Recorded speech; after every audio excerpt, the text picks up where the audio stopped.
नमस्कार।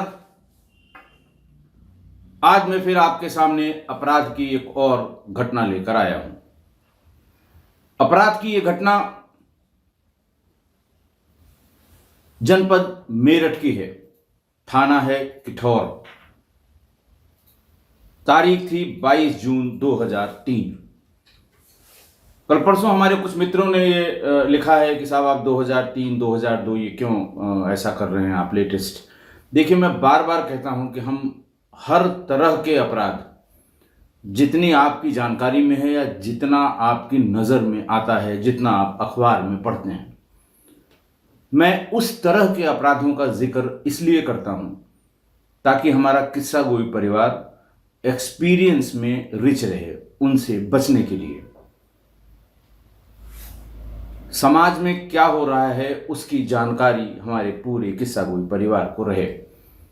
मैं इस मामले में बहुत भाग्यशाली हूं कि जितने प्रकार के अपराध मैंने अब तक बताए हैं, हमारे किस्सा गोई परिवार के किसी भी व्यक्ति ने, किसी भी सदस्य ने ये नहीं शिकायत की या ये सूचना नहीं दी कि मेरे साथ ये अपराध जो आप बता चुके थे उस तरह का अपराध घट चुका है या घटा है जानने के बाद।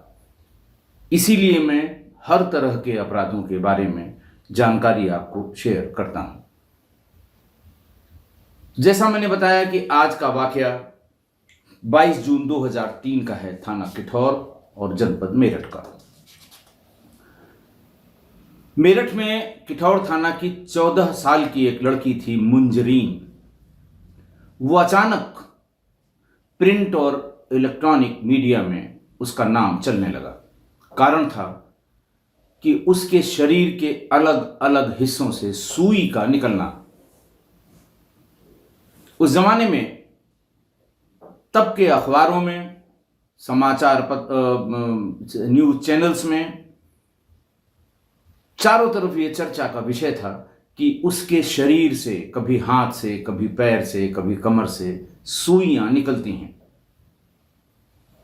किसी के लिए भी ये बहुत विचित्र बात थी या किसी के लिए बहुत असमंजस भरी बात थी, इसलिए लोगों के बीच ये चर्चा का विषय बना रहा।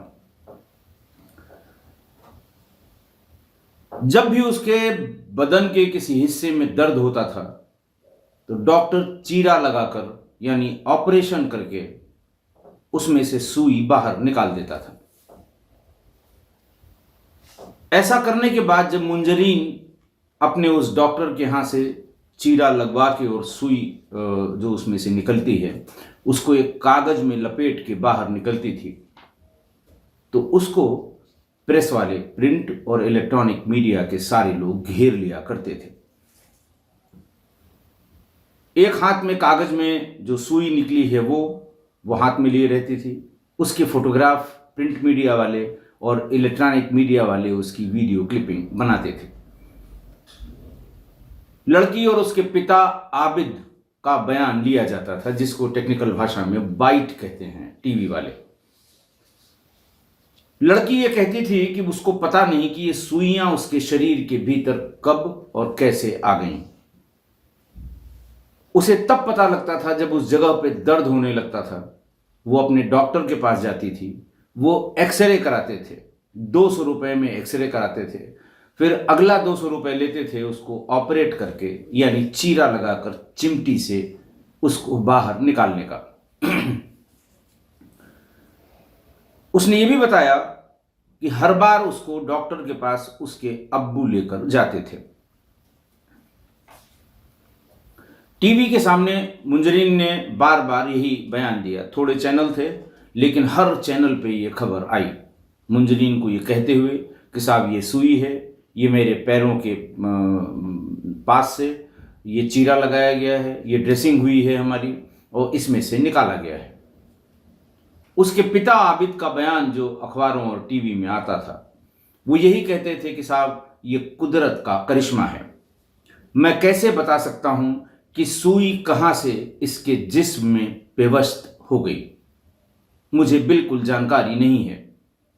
मुंजरीन जब ये शिकायत करती थी कि यहाँ दर्द हो रहा है, वहाँ दर्द हो रहा है, डॉक्टर को दिखाते थे, वो एक्सरे कराते थे और उसी जगह पर जहाँ वो दर्द बताती थी वो सुई पड़ी रहती थी। और सुई डॉक्टर निकाल दिया करते थे। उस समय के यानी 2003 में जो भी क्राइम रिपोर्टिंग कर रहा होगा, खासकर पश्चिमी उत्तर प्रदेश में, उसे यह घटना बहुत अच्छी तरह याद होगी।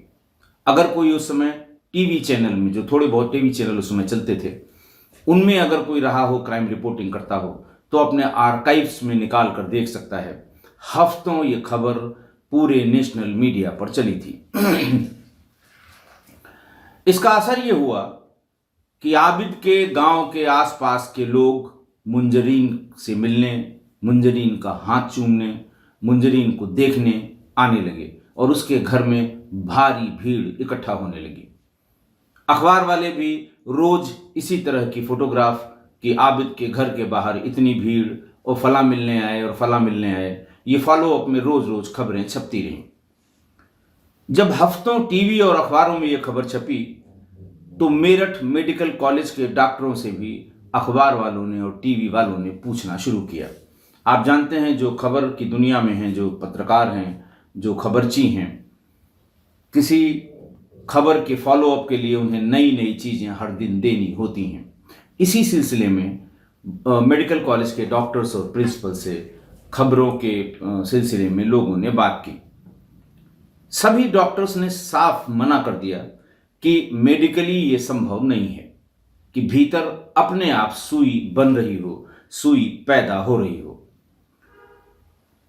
अगले दिन मेडिकल कॉलेज के प्रिंसिपल से बयान लिया गया, टीवी में बाइट भी ली गई और प्रिंट मीडिया ने उनका बयान लिया। उन्होंने ये बताया टीवी के एक इंटरव्यू में कि मैं बिना मरीज के देखे हुए कुछ भी स्पष्ट रूप से नहीं कह सकता, लेकिन जितना टीवी पर या अखबारों में या लोगों से मैंने सुना है, जो बताया गया है मुझे, उस हिसाब से मेडिकल साइंस में इस तरह से सुई मिलने का कोई एक्सप्लेनेशन नहीं है।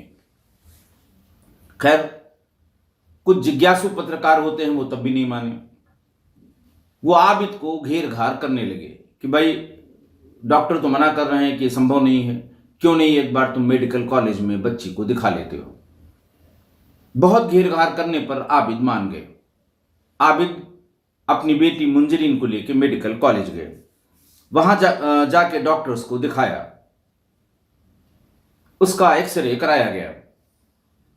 उसकी जांघ में एक सुई का होना पाया गया। उसने हल्का दर्द बताया, एक्सरे हुआ तो उसकी जांघ में एक सुई का होना पाया गया कि हाँ साहब एक सुई है। डॉक्टरों को भी बड़ा अचंभा लगा। वहां मौजूद प्रेस वालों को जब ये पता लगा कि देखिए साहब मेडिकल कॉलेज ले आया गया और यहां भी जांघ में उसके सुई दिखाई दे रही है एक्सरे में, उन्होंने फिर प्रिंसिपल साहब को घेरा कि साहब अब बताइए, अब तो लड़की मेडिकल कॉलेज भी आ गई, आपके डॉक्टर्स ने जांच कर ली, अब आप बताइए। प्रिंसिपल साहब ने यह कहा कि साहब देखिए, जहां सुई पड़ी हुई है वो ब्लड सर्कुलेशन का पैसेज नहीं है। अगर वो ब्लड सर्कुलेशन का पैसेज होता तो ये कहा जाता कि कहीं से इसकी एंट्री हुई होगी, सर्कुलेशन के साथ साथ ये जांघ में पहुंच गई। तो पहला ये कि जहां पर वो है वो कतई ब्लड सर्कुलेशन के पैसेज में नहीं है, और उसकी पोजीशन को देख के ये लगता है कि शायद ये एक्सटर्नल इंसर्शन है, यानी बाहर से सुई को चुभोया गया है। लेकिन बाहर से ये सुई उसकी जांघ में कैसे पहुंची, ये सिर्फ मुंजरीन ही बता सकती है। हमारे यहाँ मेडिकल साइंस में इसको हम किसी भी तरह से एक्सप्लेन नहीं कर सकते। प्रिंसिपल और सभी अटेंडिंग डॉक्टर्स ने सलाह दी कि इसको मेडिकल कॉलेज में एडमिट करा दीजिए 10-15 दिनों के लिए। हम इसको क्लोजली सुपरवाइज करेंगे, तब ये पता लग जाएगा कि ये सुई इसके जिस्म में कहाँ से आती है, और जब हम निकालेंगे तब भी इसको एनालाइज करेंगे कि कैसे वहां तक पहुंची है। क्योंकि ये सुई, ये सिलाई वाली सुई है। सिलाई जो लोग करते हैं हाथ से, जिसमें पीछे की तरफ एक छोटा होल होता है और तागे को जीभ से उसे थोड़ा वेट करके, थोड़ा गीला करके, सीधा करके, और अच्छी नज़र वाले ही उसको सुई की छेद में वो तागा डाल पाते हैं। तो ये वो वाली छोटी सुई है जो फैक्ट्री मेड है और किसी भी कंपोजिशन से इसकी मैन्युफैक्चरिंग या इसका बनना जिस्म के भीतर, शरीर के भीतर, बॉडी के भीतर संभव नहीं है। दूसरी बात जो उन्होंने पूछताछ की, उन्होंने ये बताया कि ये एक्सीडेंटल इंसर्शन भी नहीं हो सकता, क्योंकि न तो आबिद के घर में सिलाई कढ़ाई का काम होता है और न ही मुंजरीन सिलाई कढ़ाई का काम करती है कि कहीं गलती से कहीं दब गया हो और तब वो शरीर के भीतर आ गई हो। लेकिन ऐसा होने पर दर्द होता है और पता लग जाता है कि कोई चीज़ चुभी है।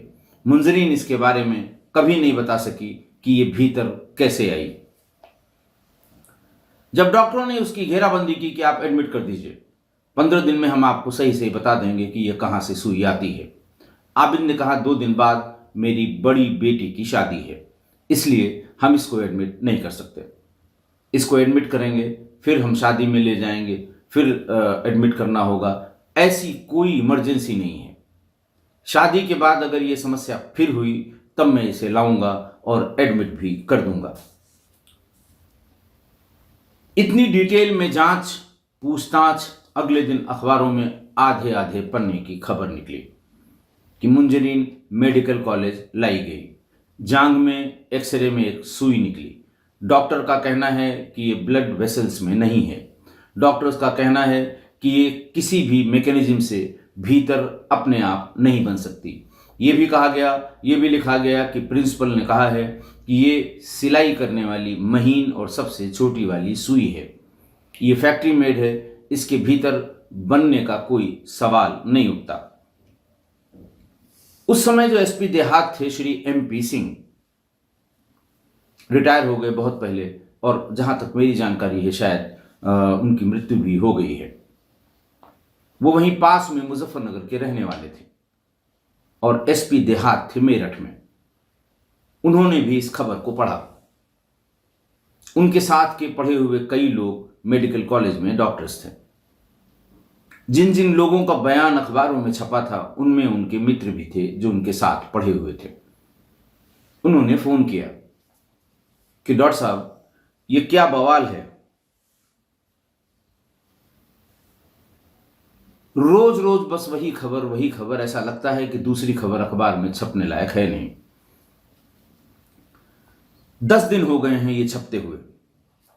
आपका बयान इसमें छपा हुआ है, इसलिए मैंने सोचा कि आपसे पूछ लूं कि क्या वास्तविकता है, ये क्यों इतना हाईलाइटेड हो रहा है लड़की के शरीर से सुई का निकलना। डॉक्टर साहब ने कहा कि आप ऑफिस में रहेंगे दिन में। उन्होंने कहा हाँ मुझे ऑफिस में ही रहना है आज। उनका मैं दिन में किसी वक्त आऊँगा, बैठ के आपको बताऊँगा। SP रूरल का दफ्तर SSP के ऑफिस में, SSP के कार्यालय में ही बना हुआ है। दोपहर में किसी समय मेडिकल कॉलेज में अपनी OPD खत्म करके डॉक्टर साहब MP सिंह से मिलने, अपने मित्र से मिलने उनके कार्यालय में आ गए। बातचीत शुरू हुई। उन्होंने पूछा बताओ भाई क्या बात है, क्यों इतना आफत मची हुई है। तो उन्होंने ये बताया कि जब हम लोग वहां उसकी एक्सरे में जांघ में सुई निकली तो लेडी डॉक्टर और नर्सेस को उसको एग्जामिन करने के लिए कहा कि आप इसे अच्छे से एग्जामिन कर लीजिए कि ये सुपरफिशियली पड़ी हुई है, भीतर धंसी हुई है, इंसर्शन है या कहां से कैसे ये आ गई है। कुछ बच्ची से भी बात करके जानने का प्रयास करिए। एक्सीडेंटल इंसर्शन अगर है तो जांघ के उस हिस्से में इनसे एक्सीडेंटल इंसर्शन कैसे हो सकता है, ये भी बच्ची से जानने का प्रयास करिए। अच्छे से जांच करने के बाद जब नर्स बाहर आई, डॉक्टर तो कुछ नहीं बोली। उन्होंने कहा साहब एक्सरे में जैसा दिखाई दे रहा है पैर में उसी जगह पर वहीं पर ये नीडल पड़ी हुई है। नर्स ने कहा कि डॉक्टर साहब ये मुझे किसी की खुराफात लग रही है। डॉक्टर कहते हैं कि मैंने उससे पूछा ये कैसे तुम्हें लगा, तो उन्होंने कहा उसने कि लड़की के शरीर के ढके हुए हिस्से में कई जगह नए और पुराने ब्रूज मार्क्स हैं, यानी हल्के हल्के खरोंच के निशान हैं। कुछ बिल्कुल नए हैं, कुछ पुराने हैं। लड़की बहुत सीधी साधी है, बहुत देर तक मैंने उससे बहुत से सवाल किए, लेकिन बहुत से सवालों को वो जवाब नहीं दे पाई। ऐसा लगता है कि वो सीधी है, लेकिन सुंदर बहुत है। जब प्रेस वालों ने इस ऑब्जर्वेशन के बाद घेरा तो हम ये बात वहां कह नहीं सकते थे, इसलिए क्योंकि लड़की मेडिको लीगल केस के रेफरेंस में नहीं आई थी। सिर्फ इसलिए आई थी कि अखबारों में बहुत छप रहा है, देखिए सच्चाई क्या है। हम लोग भी सच्चाई जानना चाहते थे। पूरी बात सुन के एमपी सिंह को भी लगा कि मामले में कुछ न कुछ झोल कहीं न कहीं है। उन्होंने फौरन लेडी सब इंस्पेक्टर और एक पुराने जड़ीले टाइप के दरोगा, कुछ दरोगा ऐसे हैं जो जिसे वो कहते हैं कि बहुत एकदम भीतर घुस के जांच करने वाले होते हैं, बगल में डायरी दबी होती है, खरामा खरामा चलते हैं, आप उनसे कुछ पूछिए तो थोड़ी थोड़ी बात ही बताते हैं, बहुत आउटस्पोकन नहीं होते हैं, लेकिन उन इन्वेस्टिगेशन की जो उनकी कैपेबिलिटीज़ है उसको आसपास के थाने के लोग भी जानते हैं कि अच्छा इन्वेस्टिगेटर है, अच्छी तरह से जांच करता है, बहुत अच्छी इंटरोगेशन करता है और चीज़ों को पता करने का मादा इसमें है। ऐसी ही आम शोहरत वाले उस सब इंस्पेक्टर और लेडी सब इंस्पेक्टर को एसपीआरए साहब ने अपने कार्यालय में बुलाया और उनसे कहा कि देखो भाई, पता करो कि ये मामला क्या है, ये कब से शुरू हुआ, किन किन डॉक्टर्स ने देखा, किसने एक्सरे कराया, किसने चीरा लगा के ऑपरेट किया, इसका प्रिस्क्रिप्शन कब से शुरू हुआ, मोहल्ले के आसपास इसकी आम शोहरत क्या है, अगर किसी लड़के से कोई संबंध बातचीत में या बोलचाल में या अफवाह में ऐसा लगता है तो उसके बारे में भी पूरी बात पता करके बताइए, क्योंकि इसमें हमें कुछ गड़बड़ लगती है। डॉक्टर साहब ने जो बताया उससे तो बहुत साफ लगता है कि कुछ न कुछ इसमें गड़बड़ जरूर है। खैर, लेडी सब इंस्पेक्टर और वो पुरुष पुराना दरोगा शादी के बाद उसके घर गए। मुंजरिम से और उसके पिता से कहा कि इसके सारे प्रिस्क्रिप्शन जिस दिन से आपने दवा शुरू की है वो ले आइए। वो भीतर से ढूंढ ढांड के सारे प्रिस्क्रिप्शन ले आए। एक्सरे एक ही जगह से कराया गया था, ऑपरेशन भी एक ही डॉक्टर ने किया था। ऑपरेशन के बाद जो छोटी मोटी दवाइयां लिखी गई थी वो भी एक ही डॉक्टर ने लिखी थी। और ये बात सही थी जो टीवी में दिखाई गई थी कि हर बार एक्सरे का 200 रुपए और हर बार ऑपरेशन का 200 रुपए ये डॉक्टर्स लिया करते थे। डॉक्टर्स, ये मैं बता दूं, ये डॉक्टर्स सब झोला छाप डॉक्टर्स थे। पुराने लोग जानते हैं कि किस तरह का क्लिनिक गांव में खुला होता है। एक ही कमरे का क्लिनिक, आधे में एक पर्दा लगा हुआ, पर्दे के पीछे जो बेड जिस पे मरीज को लिटा के देखा जाता है, देशी टाइप का लकड़ी का बनाया हुआ, सामने डॉक्टर साहब जहां बैठे हैं, ऊपर एक अच्छी सी शीशे वाली अलमारी जिसमें खाली दवाइयों के पैकेट सजा के रखे रहते हैं ताकि गांव के आदमी को लगे कि डॉक्टर साहब बहुत बड़े डॉक्टर हैं, 50 तरह की दवाइयां रखते हैं। सामने एक वो स्टूल लकड़ी की और एक सामने छोटी सी बेंच जिसमें मरीज आकर बैठे। तो उन्हीं डॉक्टर का ये प्रिस्क्रिप्शन था, उन्हीं की दवा थी, वही इसका इलाज करते थे। फिर वो लेडी सब इंस्पेक्टर और पुरुष सब इंस्पेक्टर ये दोनों डॉक्टर के पास गए, उनसे पूछताछ शुरू की। उसने एक दूसरे डॉक्टर का नाम बताया कि देखिए साहब, ऑपरेशन मैं नहीं करता हूं। चूंकि वो आरएमपी थे, रजिस्टर्ड मेडिकल प्रैक्टिशनर, ये एक फर्जी टाइप का एक सर्टिफिकेट किसी फर्जी टाइप की संस्था से ले लेते हैं ताकि कल को अगर कोई पूछे तो दिखाएं कि साहब हम प्रैक्टिस करने के लिए लाइसेंस्ड हैं। ये मान्य नहीं है, अमान्य है, लेकिन गांव में सब दिखाने के लिए यही सब आरएमपी रजिस्टर्ड मेडिकल प्रैक्टिशनर लिख देते हैं, डॉक्टर फलाने फलाने आरएमपी। तो बहरहाल उसने एक दूसरे आरएमपी डॉक्टर का नाम बता दिया। उसको बुलाया गया, बगल के गांव का था वो भी आया और उसने आते ही इन लोगों से साफ मना कर दिया, अरे साहब हम कैसे ऑपरेशन करेंगे, हम इसके लिए अधिकृत नहीं हैं और ऑपरेशन करने में कभी नहीं आया। हाँ, कोई बहुत जटिल केस इनके पास आता है, चूंकि मैं इनसे थोड़ा प्रैक्टिस में सीनियर हूँ तो ये मुझे बुला लेते हैं, उसको जानने के लिए, उसको समझने के लिए, तब मैं आ जाता हूँ। दोनों की बात में बहुत डिफरेंस था और बातचीत में दोनों ने तीसरे आरएमपी डॉक्टर, झोला छाप डॉक्टर का नाम भी बता दिया। उस पुराने सब इंस्पेक्टर को लगा कि कहीं न कहीं मामला गड़बड़ जरूर है। उसने तीनों को गाड़ी में बिठाया और थाने पर ले आया और ये कहा कि हम अब एक एक आदमी का डिटेल बयान लिखेंगे। बयान की शुरुआत वही नाम, बाप का नाम, गांव, कितने भाई, कितने बहन, ससुराल, इस तरह से शुरुआत की जाती है और फिर मुद्दे पर आया जाता है। अलग अलग जब तीनों का बयान लिया कि भाई जिस दिन इसका ये प्रिस्क्रिप्शन में लिखा हुआ है आपने चीरा लगा के सुई निकाली, उस दिन आप कहाँ थे, फलाना दिन आप कहाँ थे। पूरे बयान के बाद तीनों के बयान में बहुत डिफरेंस मिला। पूछते रह गए पुराने दरोगा और लेडी दरोगा, लेकिन उन्होंने कुछ बताने से इनकार कर दिया। तो जिसके क्लिनिक का प्रिस्क्रिप्शन था, जिसके क्लिनिक में वो चीरा लगा के सुई निकाली जाती थी, वो थे डॉक्टर जान मोहम्मद। दरोगा जी उनको किनारे ले गए, श्रेणीबद्ध पूछताछ शुरू कर दी। उन्हें अब तक काफी मटेरियल मिल गया था श्रेणीबद्ध पूछताछ करने के लिए। उन्होंने जो चीज बताई वो दूसरे वाले को बुला के उनसे भी श्रेणीबद्ध पूछताछ करके उसको मिलाया गया कि अब कितना सही बोल रहे हैं। धीरे धीरे तीनों टूट गए और फिर पूरी बात बताई कि बात दरअसल क्या थी। डॉक्टर जान मोहम्मद ने यह बताया कि 7-8 महीने पहले आबिद अपनी लड़की मुंजरिन को लेके हमारे क्लिनिक पर आया। उसको कई दिनों से तेज बुखार था। बुखार के साथ साथ उसको उल्टियां और दस्त भी हो रही थी। वायरल फीवर लग रहा था और ऐसा लग रहा था कि उसको कुछ इसकी इन्फ्लुएंजा की शिकायत होगी।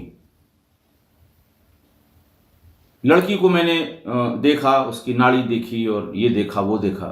उसके बाद मेरी नीयत में कुछ खोट होने लगा। मैं उसे पर्दे के पीछे वाले बेड पर जांच करने के लिए मैंने लिटा दिया। उनके बाप को भी शुरुआत में बुलवा लिया और फिर कहा कि अब आप बाहर बैठिए, मैं पूरी जांच करके आ रहा हूं। और उसी में बैड टच जांच करने के बहाने उन्होंने बैड टच किए। जान मोहम्मद ने बताया लड़की ने न तो इसका कोई विरोध किया और न ही कोई रिएक्शन दिया। मैंने 3-4 जांचें और लिख दी ताकि ये कल भी आए। उन जांचों का कोई मतलब नहीं था, लेकिन मैंने आबिद से कहा कि लड़की की 3-4 जांचें और करके ले आइए, क्योंकि मुझे मामले में कुछ गड़बड़ लग रही है। इसे कुछ दूसरा रोग है, जो दिख रहा है वो नहीं है। ये अदा होती है डॉक्टर्स की, पेशेंट को डराने की, और खासकर ऐसे जो अनक्वालिफाइड झोला छाप डॉक्टर होते हैं, वो यही सब किया करते हैं कि सामने वाले को डराइए ताकि वो दूसरे के यहाँ न जाए। जिस समय मैं उसका भीतर जांच कर रहा था, उसी समय बगल के गांव का एक तांत्रिक, बाबा जिसे कहते हैं, कलीम, वो मेरी क्लिनिक पर आया था। वो मुझसे दवा ले जाया करता था, बैठा हुआ था। जब वो लड़की बाहर निकली और अपने पिता के साथ चली गई, तो कलीम ने जान मोहम्मद से पूछा, ये कहाँ की है? डॉक्टर साहब ने बताया गांव की ही है, फलां की लड़की है। तो उसने कहा, अरे इसको तो कभी देखा नहीं, ये मेरी आंखों से कैसे रह गई। उसके कहने का आशय भी डॉक्टर जान मोहम्मद समझ गए। उन्होंने कहा, कलीम मियां मेरी मदद करिए, मुझे भी ये लड़की बहुत अच्छी लग रही है, ये कल फिर आएगी, तब तुम आ जाना। बात तय हुई। अगले दिन वो जो भी जांच उन्होंने लिखी थी, ब्लड वेड की छोटी मोटी जांच लिखी होगी, वो लेके आबिद और मुंजरिम आ गए। उसको जांच के लिए फिर भीतर ले गया। मन में उसने बताया कि मेरी नीयत खराब हो गई थी, तो मैंने मोहल्ले के ही उसी गांव के दूसरे registered medical practitioner doctor Zubair को बुला लिया कि अगर कोई बात फंसेगी तो हमारी मदद करना। पहले उसको एक साधारण इंजेक्शन लगाया, फिर लोकल एनेस्थीसिया लगा के दूसरे बाह में छोटी वाली सुई भीतर इंसर्ट कर दी, भीतर चुभो दी कि बिल्कुल भीतर चली जाए। वो सिर्फ इसलिए कि 4-6 दिन बाद जब इसे दर्द होगा तो ये फिर दिखाने आएगी। जब वो निकली, चली गई दवा लेके इंजेक्शन लगवा के,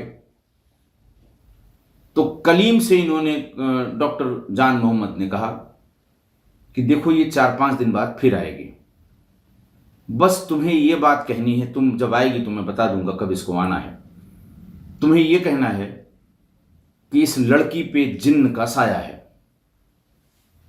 और वो जिन्न एक लोहे की शक्ल में शरीर में कहीं व्यवस्थ हो गया है। अगर ऐसा होगा तो हमें बताना, मैं ऐसे जिन्नात का अच्छा इलाज जानता हूं। 1 हफ्ते बाद जब उसको दर्द हुआ, बच्ची को, मुंजरीन को, तो आबिद फिर लेके उसे जान मोहम्मद के पास आ गए। आबिद को दवा लाने के लिए दूर भेज दिया जान मोहम्मद ने। जुबैर मियां बैठे हुए थे, उनको बुला ही लिया था। फिर पहले उन्होंने उसको एक लाइट टाइप का एनेस्थीसिया, एक बार और बता दूं इन आरएमपीज के बारे में, ज़्यादातर जो रजिस्टर्ड मेडिकल प्रैक्टिशनर्स होते हैं ये किसी बड़ी क्लिनिक में या अस्पताल में ये हेल्पर के रूप में काम करते हैं। कभी कभी तो सफाई कर्मी भी अपनी क्लिनिक खोल लेते हैं बाद में, वहाँ काम करते हैं। डॉक्टर्स को सिरिंज ला के देना, इंजेक्शन ला के देना, सीजर्स ला के देना, कॉटन ला के देना। अनट्रेंड जो हेल्पर्स होते हैं वो इस तरह के होते हैं। 2-4 साल काम करने के बाद उनको लगता है ये तो बहुत ही आसान पेशा है, दवाएं भी लिख लेते हैं सामान्य उसकी और छोटा मोटा चीरा लगाने टाइप का ऑपरेशन भी कर लेते हैं। और जो किसी एनेस्थीसिया के साथ, एनेस्थेसिस्ट के साथ रहते हैं, उन्हें पता है कि कौन सी डोज कितनी लगाने पर कितनी देर का ऑपरेशन है। और जान मोहम्मद किसी एनेस्थेटिस्ट के साथ ही पहले काम किया करते थे। उन्होंने एक स्लाइट, हल्का, वेरी लाइट एक इंजेक्शन लगाया और उसके बाद उस लड़की के साथ बलात्कार किया। बाहर निकल कर आए, अपनी कुर्सी पर बैठे डॉक्टर जुबैर चले गए, उन्होंने भी बलात्कार किया। तब तक आबिद आ गए, उनके सामने ही चीरा लगा के और वो हाथ की में घुसी हुई सुई बाहर निकाली, एक कागज में लपेट के दे दी। और कलीम मियाँ बाहर खड़े ही थे बताने के लिए कि मैंने पहले ही कहा था कि जिन्नात शरीर में आ गया है, मैं इसका इंतजाम करूंगा। इतना इतना पैसा, ये नींबू, ये फलाना, ये मुर्गा, ये मुर्गी, ये शराब, ये दे दो, मैं इसको बाहर कर दूंगा। और डॉक्टर साहब से कहा कि जब जब ये जिन्नात भीतर जाए आप फौरन इसको ऑपरेट करके निकाल दीजिएगा। बहुत दिन तक भीतर रहेगा, लड़की और उसके पूरे परिवार का नुकसान करेगा।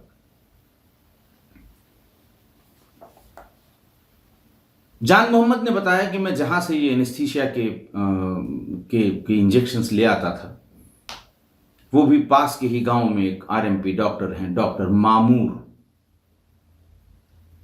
जब ज्यादा इंजेक्शन लाने लगा तो एक दिन उन्होंने मजाक में मुझसे पूछ लिया कि आजकल बहुत ज्यादा बेहोश कर रहे हो, किसको बेहोश करते हो, कौन सा मरीज आ रहा है।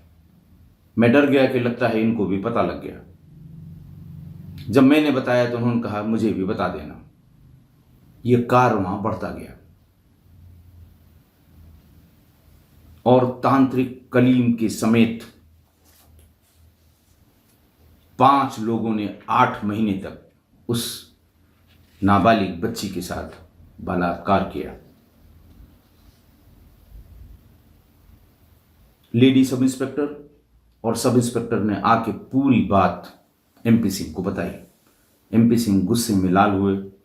उन्होंने किठौर के थानाध्यक्ष को वहीं फ़ोन से कहा कि फ़ौरन इन 4-5 को दबिश दे के और हर हाल में रात तक उठाइए, मैं थाने पर आऊँगा, वहीं प्रेस कॉन्फ्रेंस करूँगा, प्रेस के सामने इन दरिंदों को पेश करूँगा। एक को छोड़ के सब मिल गए अलग अलग जगह। थाने पर बड़ी प्रेस कॉन्फ्रेंस हुई। इन चारों झोला छाप डॉक्टरों, जान Mohammad, doctor Jan Mohammad, doctor Sajid, doctor Mamoor, doctor Zubair और कलीम में, इनमें से डॉक्टर जुबैर नहीं मिले थे उस समय, बाकी सबको प्रेस के सामने उपस्थित कराया गया। प्रेस वालों का भी गुस्सा अपनी चरम पे था, पब्लिक का गुस्सा भी अपनी चरम पे था। पुलिस तो परेशान थी ही थी। इन चारों की अच्छी आवभगत, अच्छी खातिरदारी वहीं पुलिस थाने पर हुई। फिर इनको जेल भेज दिया गया। जो मुकदमा लिखा गया उसमें धारा 417 चीटिंग के जो पनिशमेंट के प्रोविजंस हैं वो आईपीसी के, फिर धारा 420 फ्रॉड करना, गलत बताना, दूसरी चीजें बता देना, जिसमें सजा है 7 साल की। एक धारा है 508 आईपीसी जो इस मुकदमे में लगाई गई, जिसका जो डेफिनेशन है वो ये लिखी हुई है कि act caused by inducing person to believe that he will be rendered an object of the divine displeasure. यानी जो कुछ भी मैं कह रहा हूं, दे रहा हूं या करा रहा हूं, वो करना तुम्हारी मजबूरी है, वरना ईश्वर तुम्हें दंड देगा, भगवान तुम्हें दंड देगा, अल्लाह तुम्हें दंड देगा। क्योंकि ये बात वहां वो जो कलीम थे, तांत्रिक कलीम, वो ये बात बताया करते थे। कभी कभी बच्ची है, उसे अंदाज हो जाता था, वो कहती थी तो कहते थे खबरदार कहीं नाम मत लेना, ऊपर वाला नाराज हुआ तो पूरा परिवार नष्ट हो जाएगा।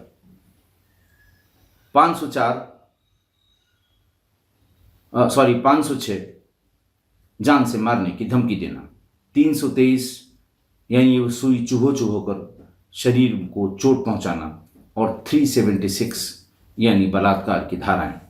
376 को छोड़ के किसी में 1 साल, किसी में 5 साल, किसी में 3 साल की सजा है। ट्रायल भी हुआ और इन पांचों को, किसी को 3 साल, किसी को 5 साल और किसी को 7 साल सजा सुनाई गई। आज की घटना। अंधविश्वास, कुदरत का करिश्मा, इस पर विश्वास करने वाले लोग अब भी बहुत बड़ी संख्या में हैं, जबकि ये इंटरनेट युग है।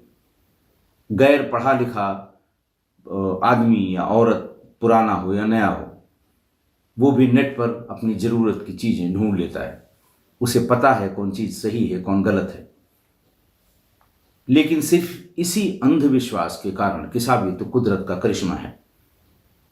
तांत्रिक और डॉक्टर साहब भी मिलके इस हमारी जान या परिवार की जान बचा रहे हैं।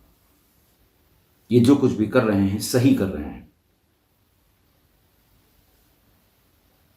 इसी कारण से 4-5 लोगों ने 8 महीने तक लगातार उस बच्ची के साथ दुष्कर्म किया, और वो इस डर से ये जुल्म सहती रही कि अगर ऐसा न किया या इसका विरोध किया तो कुदरत का कहर बरपा होगा। मैं किस्सा गोई परिवार के लोगों को बहुत बार बता चुका हूं कि इस तरह के अंधविश्वास का कोई वैज्ञानिक आधार नहीं है, कोई वैज्ञानिक आधार नहीं है।